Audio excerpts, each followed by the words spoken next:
Coucou tout le monde, je viens vous faire une petite vidéo avec mon fils Eden qui est né le 14 février de cette année. Euh, voilà, une merveilleuse rencontre, enfin, il est arrivé. Et je voulais vous faire une vidéo sur mon accouchement, sur sa venue, parce que ça a été vraiment une épreuve pour nous trois, avec son père aussi, qui a été très très très présent. Sans qui rien n'aurait pu se passer de façon aussi sécure que possible à ce moment-là. Voilà, moi je rêvais d'un accouchement en nature, à domicile, avec une sage-femme, etc. Et en fait, au moment où j'ai déménagé, donc en octobre de l'année dernière, octobre 2021, au moment où j'ai déménagé pour venir vivre dans le sud, j'avais réussi à en trouver une, mais finalement, j'avais pas encore de logement, donc je savais pas exactement où est-ce que j'allais être dans les alentours de Montpellier. Et il s'est avéré que de toute façon, elle a réorganisé son cabinet et du coup, elle avait trop de clientes trop de patientes, excusez-moi, pour le mois de février où devait venir Eden. Donc j'ai été réorientée vers le CHU. Et heureusement, ils avaient une salle physio, donc je pouvais quand même aller sur un projet de naissance qui restait physiologique, au maximum que je pouvais à l'intérieur de l'hôpital. J'avais fait un accompagnement de sage-femme libérale pour les cours de préparation. J'avais une super doula, doula Lukiote sur Facebook. Si vous voulez la retrouver sur mon cercle de femmes, elle est très présente. Elle est vraiment géniale cette femme. Une super rencontre et un accompagnement merveilleux qui nous a permis de pallier au manque que je pensais ne pas trouver auprès des sages-femmes, que ce soit libérales ou de l'hôpital. Alors, tous les propos que je vais donner par rapport aux personnes pro de l'hôpital ou du libéral, c'est vraiment pas des critiques, ce sont des constats, des faits, l'expérience que j'ai eue. Je sais très bien que derrière, il y a une logique voilà, de l'emploi tel qu'il est actuellement, de leur métier tel qu'elles peuvent le mettre en place actuellement à l'hôpital et en libéral. Donc voilà, il n'y a pas de jugement de ma part, c'est vraiment juste moi comment je l'ai ressenti, comment je l'ai vécu. Du coup, oui, super d'avoir une doula parce que tout le côté émotionnel que je trouvais pas auprès des sages-femmes qui étaient très protocolaires ou, ou pas forcément en phase avec mon projet, ben, je l'avais avec ma doula. Euh, Ce qui s'est passé donc pour l'accouchement. On va dire qu'un mois avant l'accouchement, j'avais déjà beaucoup de contractions de pré-travail, on va dire. On dit de faux travail, mais ça reste l'utérus qui se prépare, donc c'est un peu nul de dire faux travail. Donc un peu beaucoup de fausses alertes où on se disait ça y est, c'est maintenant, et en fait pas du tout. Et moi je me demandais mais quand est-ce que je vais sentir que c'est différent en fait avec toutes ces fausses alertes. Et en fait effectivement tout le monde vous dit non non tu seras bien au courant au moment où ça va arriver. Effectivement il y a un truc en nous qui s'allume à ce moment-là et qui vous dit oui, oui, c'est pour maintenant, quoi.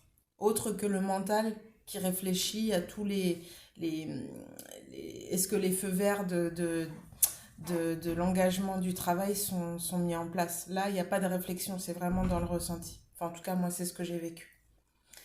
Et c'est ce que j'ai pu entendre dans les différents témoignages que j'ai pu regarder tout au long de la grossesse parce que j'ai été du genre à... Enfin, je suis du genre de toute façon, quand un sujet m'intéresse ou m'interpelle à aller creuser dans des témoignages, dans des vidéos de personnes qui ont vécu les choses en question. Donc j'avais pas mal plumé YouTube et les femmes qui exposent leur grossesse, leur expérience d'accouchement, etc. Donc on est le samedi dans la nuit, le samedi 13, 12. Oui, c'est ça. Le samedi 12 dans la nuit. Euh, vers 3 heures du matin, je sens des contractions. Donc des contractions que j'avais déjà pu sentir un petit peu présentes, mais rien de nouveau, on va dire. Et puis sur les coups de 5h30, là ça s'intensifie. Et je sens bien que ça commence à être bien différent de ce que j'ai vécu sur on va dire, les exercices de mon utérus d'avant. Euh, donc je préviens, on va l'appeler T, d'accord? Comme ça je donne pas son nom. Je préviens mon chéri, T, que ça y est, je sens que là c'est parti, le truc s'intensifie, elles sont assez régulières, voilà.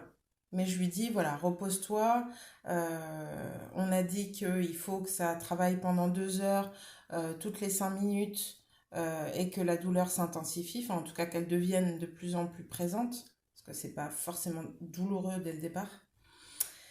Donc je lui dis voilà, repose-toi, moi je vais attendre de voir là comment ça va. Donc je me suis mis dans ma bulle, j'ai observé un petit peu mon corps, ce qui se passait, tout ça. Parce que pour ceux qui ne le savent pas, je suis prof de yoga et je suis praticienne en massage bien-être et en massage tantrique et je fais aussi du reiki. Donc on va dire que la conscience du corps, voilà, le fait d'observer, de rentrer en méditation, tout ça, c'était un on va dire facile chez moi. Donc je me mets un peu dans cet état, voilà, de relaxation, d'observer ce qui se passe, comment mon corps réagit, comment me détendre dans cette énergie qui s'intensifie, dans ces sensations qui deviennent de plus en plus présentes. Donc jusque-là, tout se passe bien. Sur les coups de 9h, on part pour aller à la maternité. Et donc, à ce moment-là, il faut savoir que c'est des amis, en fait, qui nous déposent à la maternité. Donc, on arrive tous les trois, enfin, tous les deux, pardon, enfin, lui était encore dans mon ventre. On arrive tous les deux à la maternité, aux urgences, et on a plein d'affaires parce que l'idée, c'était d'être tous les deux en chambre particulière et de passer le séjour ensemble. Euh, donc on a voilà, valise pour moi et bébé et puis thé à son sac.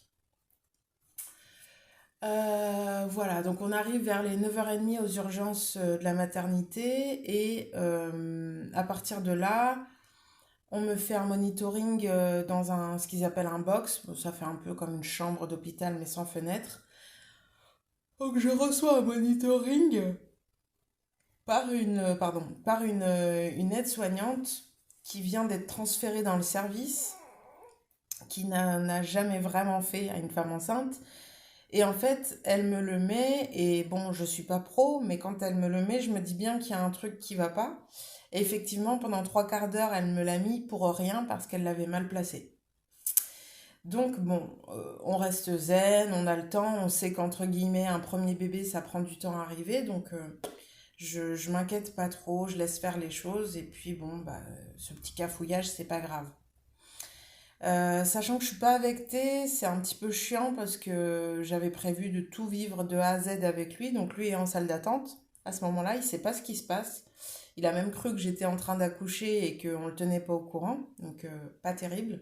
J'aurais aimé au moins qu'on lui passe le mot de bon bah là vous inquiétez pas, on fait juste un contrôle, elle va revenir, tout ça. Mais on lui a rien dit. Donc ça, l'inclusion des pairs, alors je sais pas si c'est lié à cet hôpital qui pourtant, dans les bouquins que j'avais pu consulter, était bien noté en termes de projet physio, projet nature, et pour moi ça va avec justement accompagnement des parents, etc. Bon, voilà. De là, on va me faire plusieurs contrôles d'affilée, je crois 2 ou 3. Et en fait, à chaque fois, les contractions sont plutôt régulières, mais la sage-femme qui, au bout d'un moment, vient s'occuper de moi, c'est plus l'aide-soignante qui s'en occupe, euh, vérifie, voit que je suis ouverte à 2, mais pour elle, c'est pas complètement suffisant pour prendre la décision de me garder. de savoir si le travail est vraiment en route ou pas. Et puis, on me dit d'aller marcher, sauf qu'à ce moment-là, il pleut dehors, que nous, du coup, on n'a pas de voiture pour aller se poser dedans en cas de pluie. Donc, on se retrouve à errer dans les halls de l'hôpital, là, un dimanche.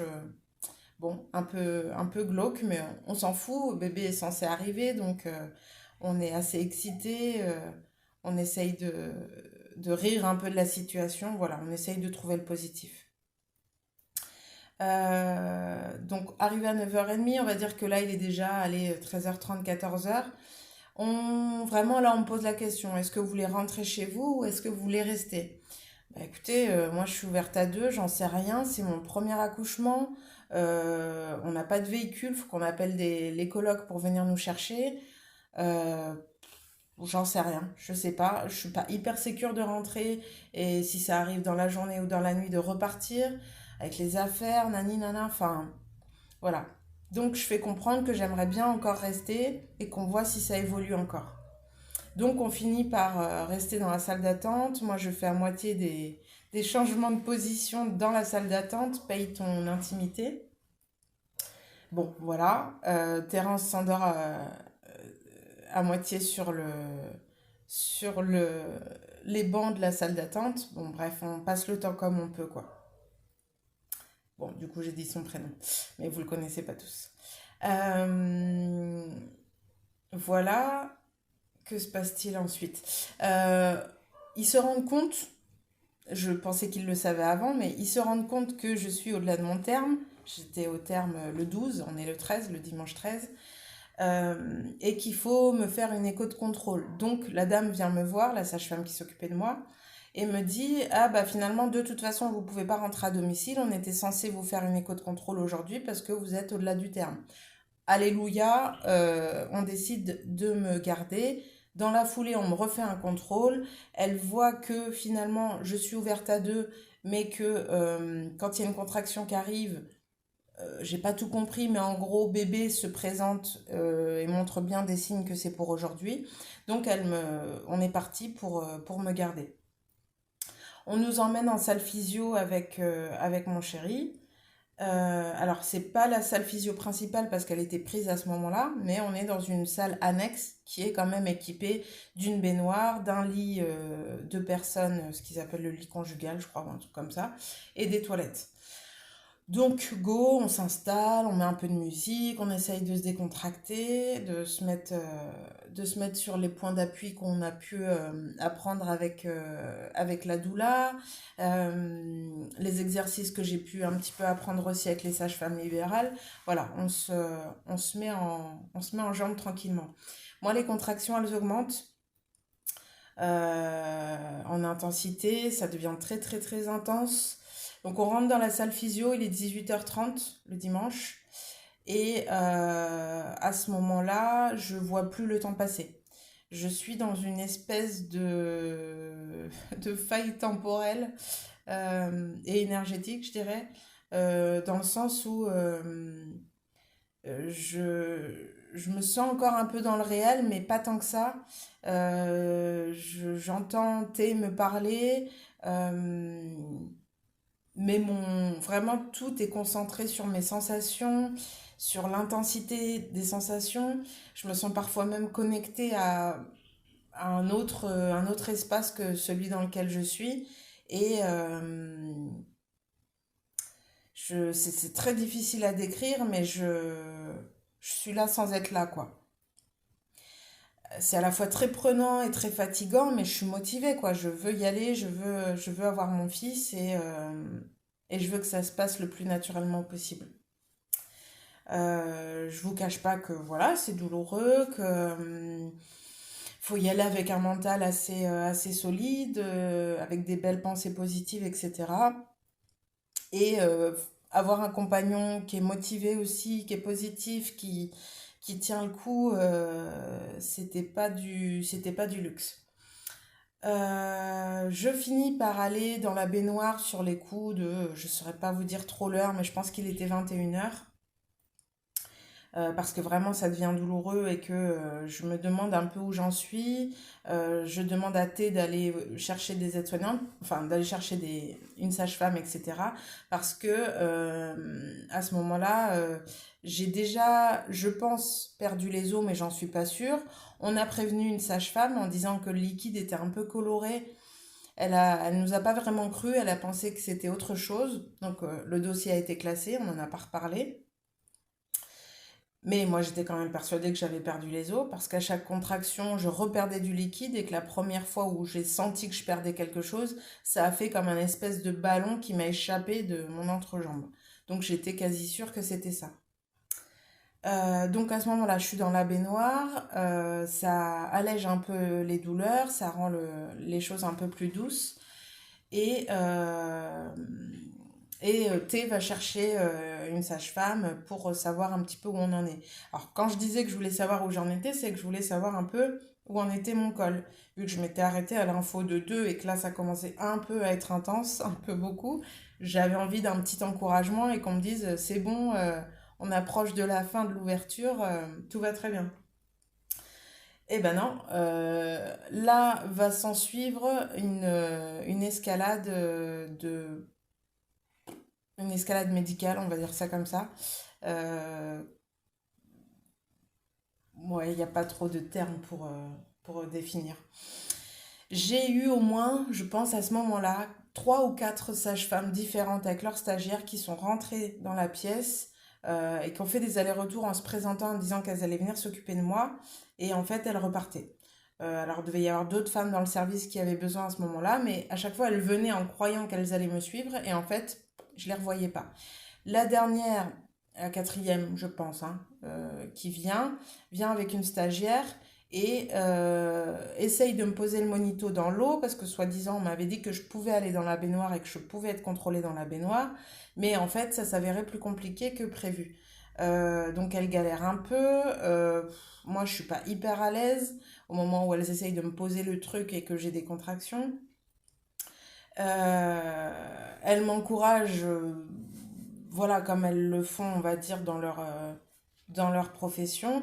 Et elles m'annoncent que je suis ouverte qu'à 4.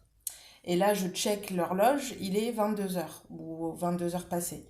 Donc de 18h30 à 22 heures, je n'ai enfin, je n'ai ouvert que de 2 doigts en plus. Ça commence un peu à m'inquiéter, vu l'ampleur aussi des sensations. Je me demande si je vais tenir, quoi. Je commence un peu à douter. Les sages-femmes, non, non, non, vous en sortez très bien, continuez comme ça, nous on va surveiller le cœur de bébé, tout ça, tout ça. Bon, ok, très bien. Elles reviennent plusieurs fois pour nous dire qu'elles détectent des anomalies au niveau du rythme cardiaque de bébé, mais elles sont pas sûres, pardon, que ce soit bébé. Elles pensent que c'est peut-être moi parce que leur machine déconne. Donc T commence un petit peu aussi à être agacé par ça. Moi, j'entends mais à moitié ce qui se passe. J'entends juste cœur de bébé, problème. Donc ça me rassure pas des masses. On est un petit peu les yeux fixés sur le monito.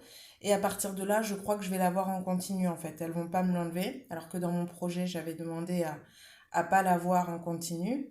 Mais bon, vu les anomalies cardiaques de bébé, ça devenait important de checker en continu. Donc ça rajoute du stress, je pense que ça n'a pas aidé pour la suite des choses. On continue quand même à se motiver, à se dire qu'il faut continuer dans cette lancée.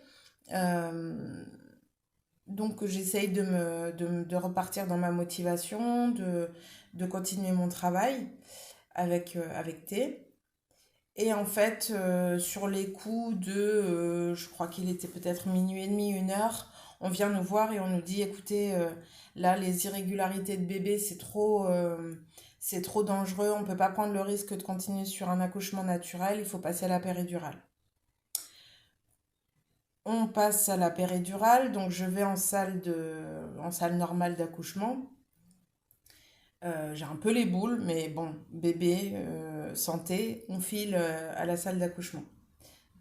De là, on va me poser la péridurale alors que j'ai des contractions qui sont bien costauds, que je fais un travail un peu vocal pour les gérer Donc je suis à moitié en train d'hurler dans les oreilles des femmes qui vont être autour de moi pendant qu'on me pose la péridurale derrière. Je suis pas du tout rassurée de cette histoire de péridurale et que c'était un des trucs que je ne voulais absolument pas pour mon accouchement. Et on commence à dire à Thé d'aller chercher un café pendant qu'on me fait ça. Absolument pas, en fait. Thé va rester. Je ne veux pas de café, il en veut pas non plus. Laissez-le avec nous, pitié. Donc lui aussi revendique sa place, il reste présent. Les sages-femmes nous disent oui, mais parce qu'on a l'habitude qu'il y ait des hommes qui tournent de l'œil, etc.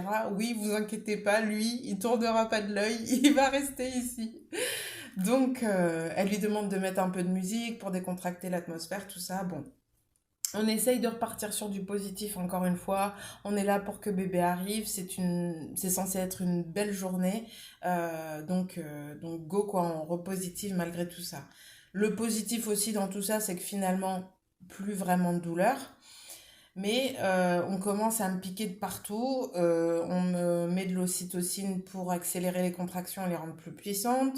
On me branche du paracétamol parce que je sais plus quoi me crée de la fièvre, donc faut faire baisser la fièvre. Enfin voilà, je suis branchée de partout, le truc que je déteste. Parce qu'à savoir que j'ai perdu ma maman et que quelques jours avant de la perdre, la dernière image que j'ai eue d'elle, c'est un lit d'hôpital avec des branchements partout. Et je m'étais dit, oh mon Dieu, jamais ce genre de choses pour moi. Bon là, effectivement, c'est pas le même cas de figure, mais ça rappelle quand même de mauvais souvenirs.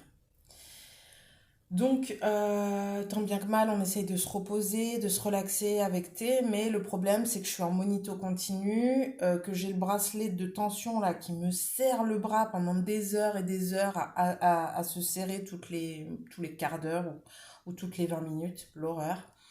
Et puis un défilé de pros qui rentrent dans la salle, qui ouvrent les lumières, machin, enfin, c'est compliqué de se reposer, de se relaxer dans ce cas-là. Alors, effectivement, elle vérifiait que le cœur de bébé, c'était toujours OK, mais, euh, mais galère, quoi. Galère et stress, quoi. Donc, au bout d'un moment, elle décide de poser, parce qu'elle voyait, elle savait pas trop, en fait, d'où venait l'irrégularité, pardon, des rythmes du cœur de bébé. Donc elle décide de poser une espèce d'électrode sur son crâne, enfin sur sa tête, en passant par mon col, pour vraiment être en direct avec lui et savoir comment il va. Donc pareil, cette machine, elle bip, le stress, où il en est, est-ce que ça va Donc pas vraiment dans un cocon ocytocine, chaleur, douceur, amour, cuit, comme c'était prévu, quoi. Donc, tant bien que mal, on vit tout ça. Et vers les 7 heures, je perds donc la sage-femme qui s'était jusque-là occupée de nous, parce que changement de service. Et au moment où elle part, il y a un doute pour me passer en césarienne parce que mon col stagne à 7 ou à 8, je sais plus. Ça fait déjà 2 heures, je crois, qu'on attend. Et avant qu'elle quitte sa garde, elle me vérifie et elle me dit, bon, et moi je suis persuadée qu'à ce moment-là, elle me fait une petite fleur. Elle me dit, bon, vous êtes à un petit 8 ou un petit 9, je sais plus, pour dire qu'en gros, on était passé à la suite. Mais je suis quasi sûre qu'à ce moment-là, euh, la différence n'était pas folle et que elle m'a juste évité à ce moment-là de passer à la césarienne. Donc elle s'en va, une autre prend la relève, un autre caractère, une autre présence, pas forcément des plus douces, on va dire, à ce moment-là, ou en tout cas pas en accord avec ce qu'on avait besoin à ce moment-là. Dur, dur. Pas toujours très aimable avec thé, pas très incluante non plus.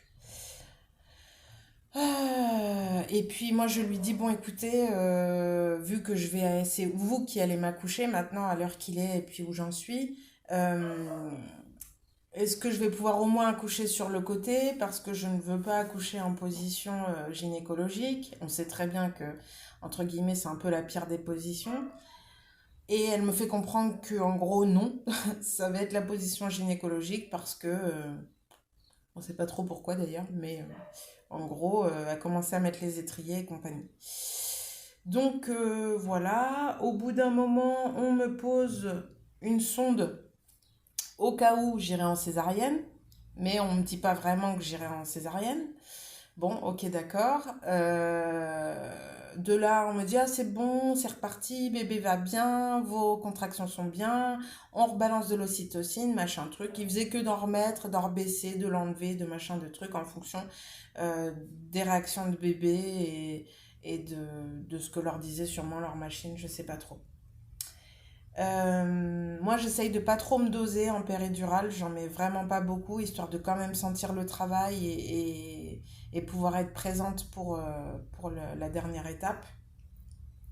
Et en fait, à partir de, il devait être 11h30, midi, je pense, un truc comme ça, mon col stagne à 9 et stagnera pendant 3 heures, c'est le temps maximum qu'ils attendent pour ensuite passer à autre chose.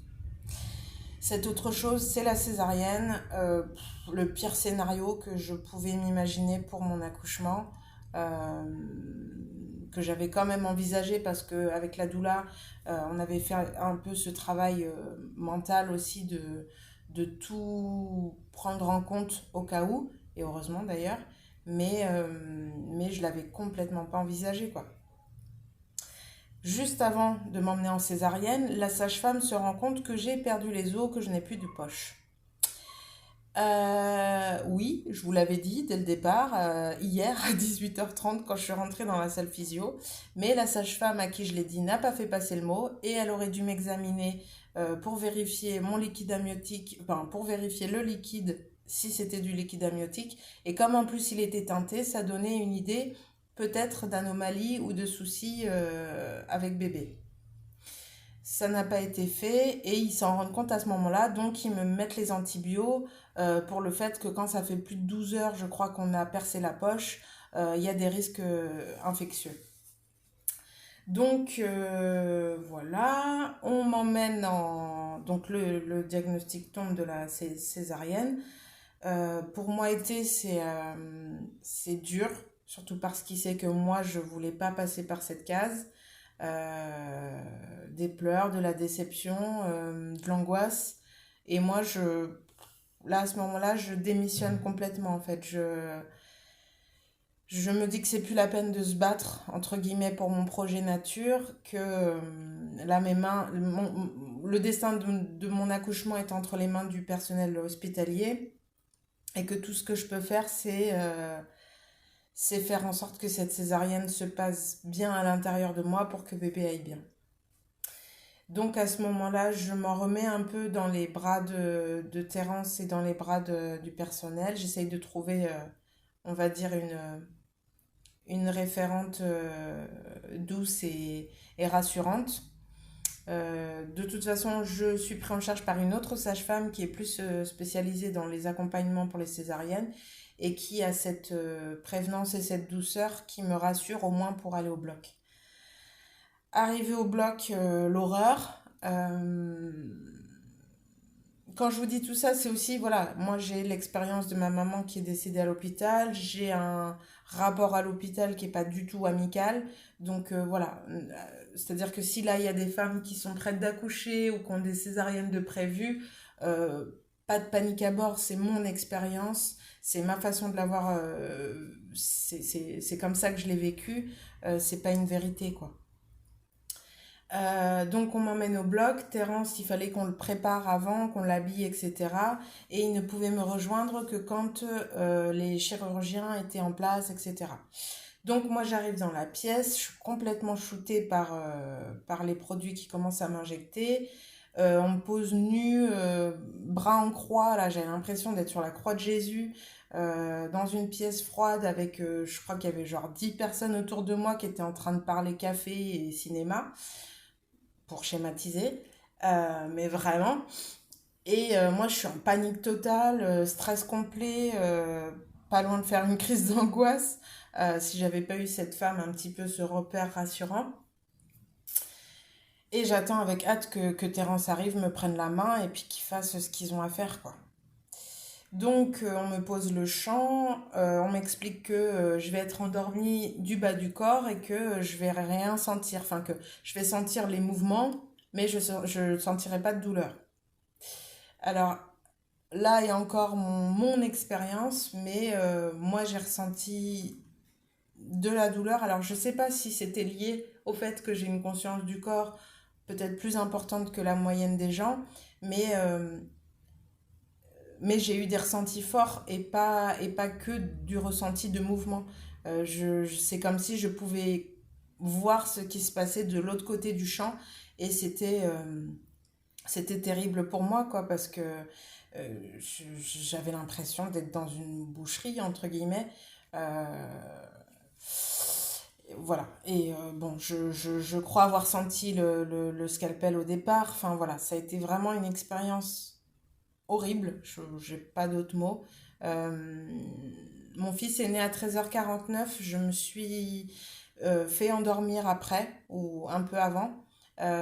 J'ai pas le souvenir de cette fin de césarienne parce que justement je ressentais trop de choses et que je me souviens que l'anesthésiste m'a demandé si je voulais être endormie complètement. Je me souviens de lui répondre que je ne savais pas. Et de là, ils ont dû sûrement prendre la décision à ma place, histoire de faire aller les choses plus simplement. Quand on l'enlève, bébé, c'est très rapide. Je crois qu'ils ont dû mettre 5 à 10 minutes avant de le sortir, quelque chose comme ça. C'est l'après, en fait, qui a duré très longtemps. J'ai pas eu bébé en peau à peau, parce qu'on m'avait dit si bébé va bien, on viendra quand même vous l'emmener de l'autre côté du champ pour que vous puissiez au moins lui faire un bisou, etc. Je ne l'ai pas eu. Donc de là, je savais aussi que lui, ça n'allait pas. À quelle hauteur, je ne savais pas. Mais voilà. J'avais fait promettre à Thé de ne pas lâcher bébé quand il arriverait, quoi qu'il arrive. Donc c'est ce qu'il a fait. Il a suivi bébé. Il était un petit peu branché au niveau respiration. Il y avait des petits soucis. Ils l'ont aspiré, etc. Ils ont hésité à le transférer en service pédiatrique. Mais heureusement, il a pu faire le pot à pot avec son papa et les choses, il a vite récupéré, donc les choses se sont apaisées de ce côté-là. Moi, de mon côté, je sais que Thé m'a accompagnée jusqu'à ce que l'opération se termine. J'étais pas là, mais c'est ce qu'il a pu me raconter. Et quand je me suis réveillée en salle de réveil, il était genre 16 heures. Je ne savais pas où était Thé, je ne savais pas où était mon bébé. On m'a dit, pour voir votre bébé, il faut que vous arriviez à bouger les orteils, les jambes et le bassin. Eh bien, je me suis immédiatement mise à bouger mes orteils, mes jambes et mon bassin. Et à 16h30, j'ai pu voir mon bébé et faire la tétée d'accueil. Euh, pour moi, ça reste une expérience, je sais pas si je pourrais dire traumatisante, mais une expérience très difficile.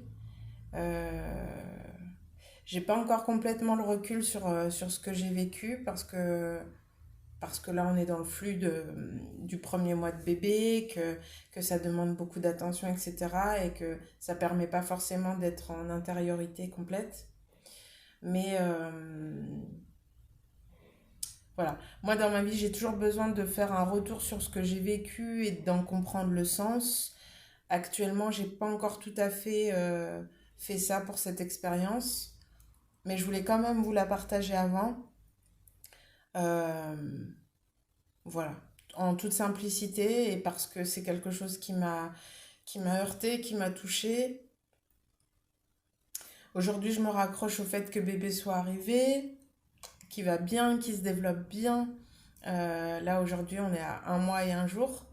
Voilà, il est robuste, il mange bien, l'allaitement se fait nickel. Euh, mais voilà, on a eu très peur. Tout ce que je peux dire actuellement, c'est que cette expérience nous a soudés de fou avec T. Euh, Parce qu'il m'a vu dans une énorme vulnérabilité, parce qu'il m'a vu dans des états de fou, parce il a, il a été présent dans, je pense, dans un des moments les plus importants pour la vie d'une femme. Mais, euh, mais voilà, ça reste quelque chose qu'il va falloir, je pense, que je retravaille derrière, histoire d'y trouver une certaine paix, une certaine acceptation. Euh, Voilà. Parce qu'il y a quand même un sentiment d'échec. Alors, je ne sais pas si c'est partagé par des femmes qui ont vécu des césariennes, surtout quand elles n'étaient pas programmées. Il y a un sentiment d'échec, il y a un sentiment ouais, de pas avoir réussi, de pas avoir un corps qui permette de faire ce qu'il est censé faire. Euh, et là, dans mon cas particulier, j'ai pas eu forcément d'explication de pourquoi mon col a stagné. Et quand bien même il aurait pas stagné, une des sages-femmes m'avait dit c'est pas sûr que bébé descende, alors qu'il était positionné en parfaite, enfin, il était ok pour descendre, il était en bonne position. Donc voilà, il reste beaucoup d'interrogations autour de cet accouchement et ça aide pas à comprendre, à accepter ce qui s'est passé. Pour le moment, je suis juste dans voilà ce que j'ai vécu, voilà ce que je peux dans l'immédiat en tirer, c'est-à-dire un lien très fort entre moi et mon chéri et un lien très fort avec bébé parce que depuis qu'il est là, on ne le lâche pas, il nous lâche pas non plus et on récupère le temps perdu euh, de ces petites heures où on n'a pas été ensemble, mais des heures qui, je pense, euh, ont dû lui paraître une éternité à petit bébé et puis à moi, malgré que j'étais endormie, on n'était pas ensemble, quoi. Mais heureusement, il avait son père et Dieu merci, enfin pas Dieu merci parce que je crois pas spécialement en Dieu, mais merci l'univers d'avoir permis que ce compagnon de vie que j'ai prenne ses responsabilités et soit vraiment présent pour ce moment très important. Voilà. Donc je vous partage ça. Voilà, il n'y a rien à en tirer si ce n'est un témoignage de ce que j'ai vécu, un peu comme on le ferait dans un cercle de femmes, un cercle de partage. Voilà. Je vous souhaite une belle journée et puis pour celles qui sont enceintes ou pour celles qui vont accoucher ou pour celles qui ont déjà accouché, eh ben, c'est que du bonheur. Euh, Cet accouchement n'est qu'une étape finalement. Euh, et le plus important, c'est que bébé soit là et que la famille puisse enfin euh, prendre, prendre son envol et puisse s'épanouir dans son foyer. Et ben, à bientôt. Je pense que je ferai d'autres vidéos sur d'autres thématiques type allaitement, etc. Parce que j'ai des choses à dire aussi là-dessus.